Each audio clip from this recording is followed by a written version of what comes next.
संदेश बुलंदतोफ TV news.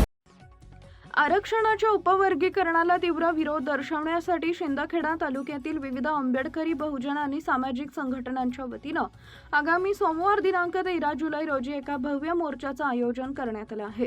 या आंदोलनाची रणनीती आखण्यासाठी रविवारी नगरसेवक राहुल पाटोळे यांच्या संपर्क कार्यालयात एक महत्त्वाची सर्वपक्षीय बैठक पार पडली। या बैठकीत तालुक्यातून मोठ्या संख्येनं समाज बांधवांनी एकत्र येण्याचा निर्धार व्यक्त केलाय। रविवारी झालेल्या या बैठकीत सर्वानुमते आरक्षण विरोधी समिती शिंदखेडा तालुका या विशेष समितीची स्थापना करण्यात आली। संविधानानं दिलेल्या मूळ आरक्षणाच्या अधिकारांचे आणि रचनेचं संरक्षण करणे तसेच उपवर्गीकरणामुळे होणाऱ्या संभाव्य नुकसानाबद्दल समाजात व्यापक जनजागृती करणं हा या समितीचा मुख्य उद्देश असल्याचं बैठकीत स्पष्ट करण्यात आलं।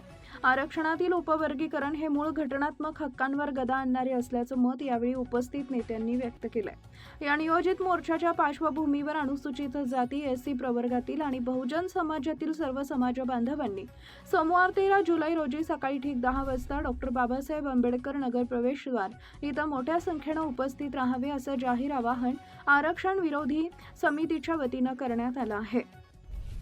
हा मोर्चा शांततापूर्ण परंतु अत्यंत प्रभावी मार्गाने काढण्यात येणार आहे। विविध संघटनांचे नेते व पदाधिकारी उपस्थित। या महत्त्वपूर्ण बैठकीला शिंदखेडा परिसरातील अनेक प्रमुख आजी माजी लोकप्रतिनिधी, आंबेडकरी व बहुजन चळवळीतील नेते आणि सामाजिक कार्यकर्ते मोठ्या संख्येने उपस्थित होते।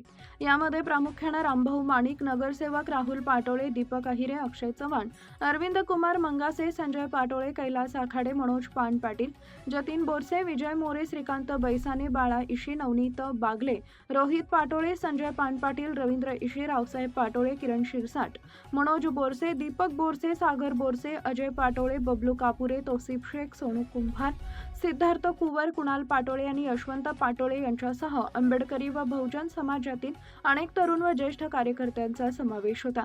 13 जुलै रोजी होणाऱ्या या मोर्चामध्ये शिंदखेडा तालुक्यातून हजारोंचा जनसमुदाय रस्त्यावर उतरण्याची शक्यता वर्तवली जाते। मुख्य संपादक यादवराव सावंत।